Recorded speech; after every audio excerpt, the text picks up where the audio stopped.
Kusangana kwatiri kuita zvekare pano padzira 263 pano pachange ndichikuzivisai manews updates ezvinhu zviri kuchereredza munyika yedu yeZimbabwe. Isika kana uchiri munyowani pathis YouTube channel, kusubscribe mahara wotena on the notification bell so that patinodzoka neamwe manews updates uchange uchingozvionera. Mutambo watsvuka ropa, chatotsva, chatokwata, chakabhoila, chakatoibva sofa. Pari kutopisa zvaizvezvi. Saka vadikani, garai makasubscribe. Ndakavimbisa wiki rese nchiti aiwa musatye nezvese zviri kuitika kwa Prophet Makandiwa. Muchazviwanira panapa pathis YouTube channel hatirari 263. Ndofunga mungoona kuti ndine energy muzuva ranhasi. Ndatodya ndakagutisa ndikabva ndati handirari ndichizivisa vanhu ava manews updates. Ndichizivisa vadikani manews updates ezvinhu zviri kuitika kwa Prophet Makandiwa. So vadikani, mutambo uya watotanga. Ndakuisirai video rezviri kutoitika izvezvi. Vanhu vakwanisa kuparticipate. Vazhinji vanga vachibvunza kuti hatirari, ndanzwa nemakozi ndichifonerwa. Hatirari, vangani ko vanhu vari kuparticipate ikoko? Vangani vanhu variko? Dzingani n'anga dzauya? Vangani maprofita auya? No, vese vari kuparticipate i24 vasvika pa24. So ndakuisirai video rezviriko izvezvi ende chasara kuenda kunoti vanhu vafembere. Asi ndakukuradzai trouser riri kushandiswa ipapo. Saka ndatipedzei this video zichatanga ndangokuisirai mutemo waitaurwa waingodiwa chete padiki ipapo, but obva wapedza video rese wogara futi wabata chimuti panapa paTrade 263. Gara wasubscribe. Zvana kuita munguva ino ndakusiyai muchiona video. Ndiri kudzoka manje. Much love. Stating, my full name is dash, and I claim I see everything hidden without fail.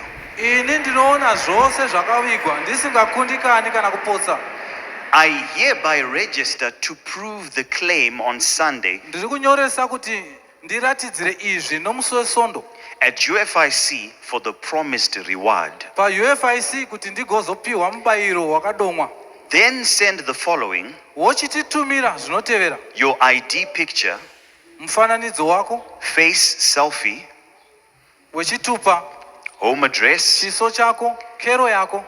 secular occupation, spiritual or religious occupation, or practice ministry name, if any.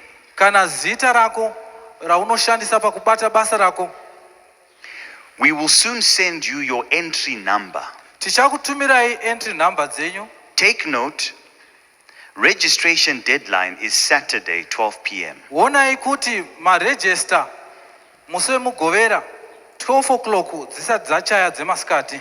Those participating have signed the following: participant consent and release agreement form,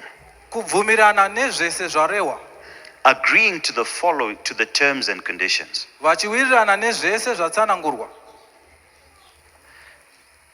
Registration form. Registration code, full names, gender, age, ID number, citizenship, home address, phone number, secular occupation, spiritual or religious occupation, ministry or church name.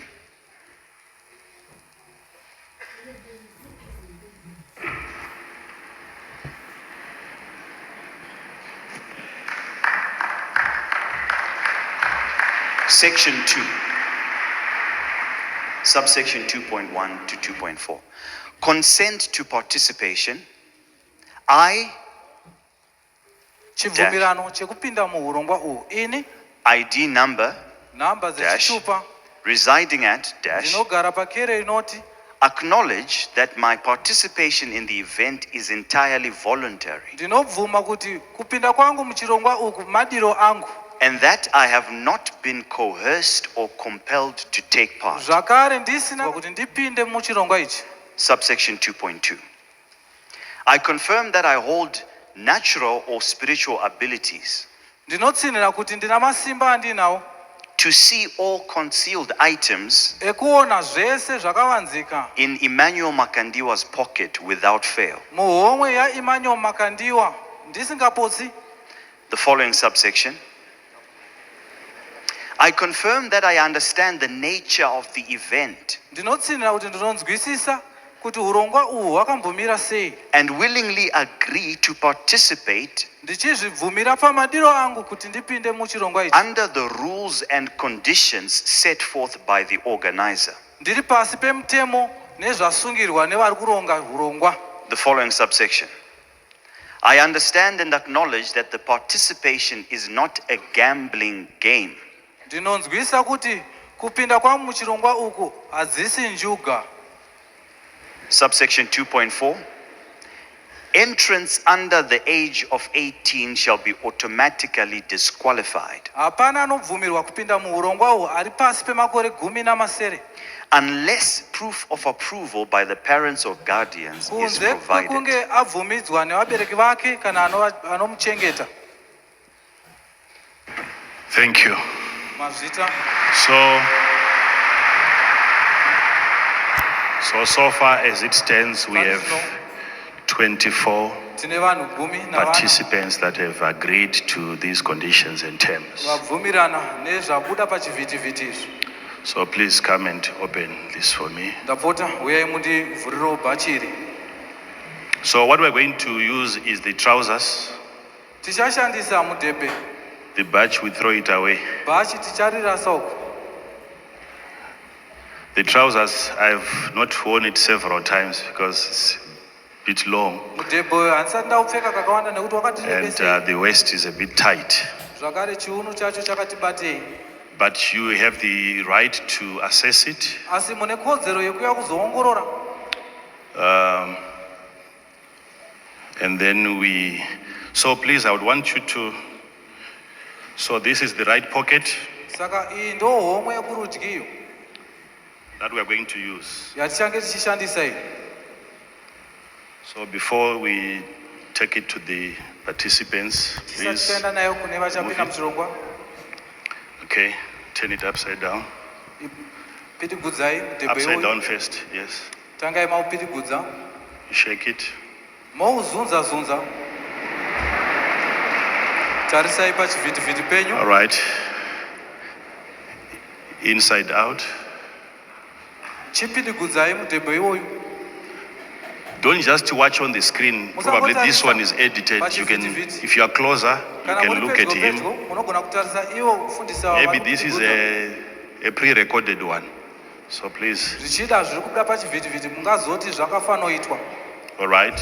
Muri So kuzviona. let's look into those ones. This is simply a liner.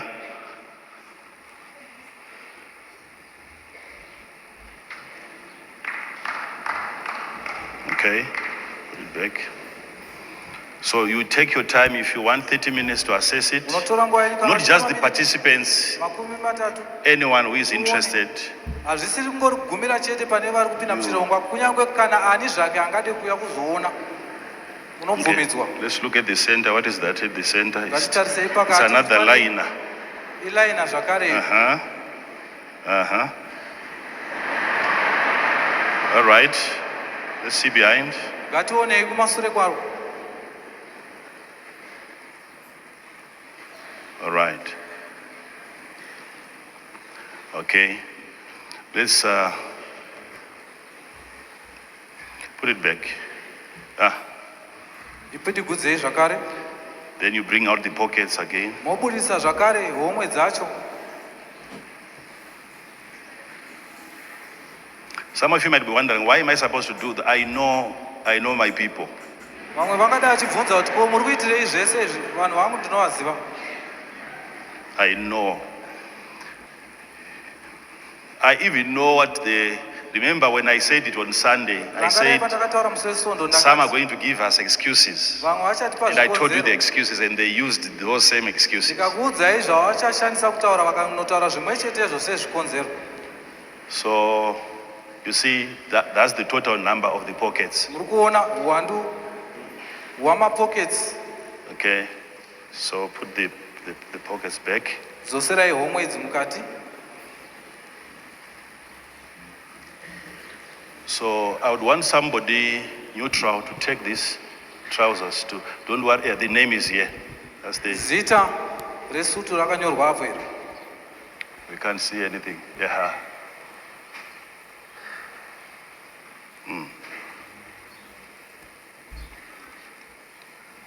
you know, they can sue me if I put their brand on a foreign product.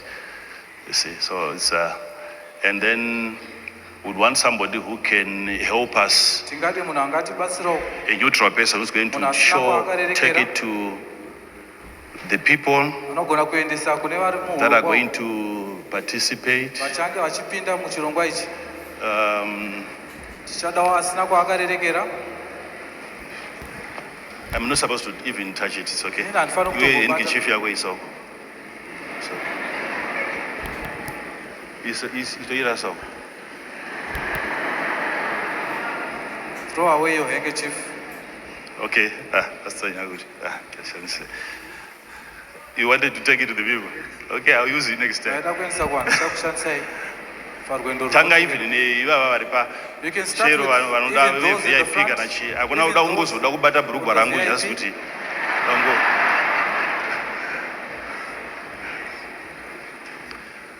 So please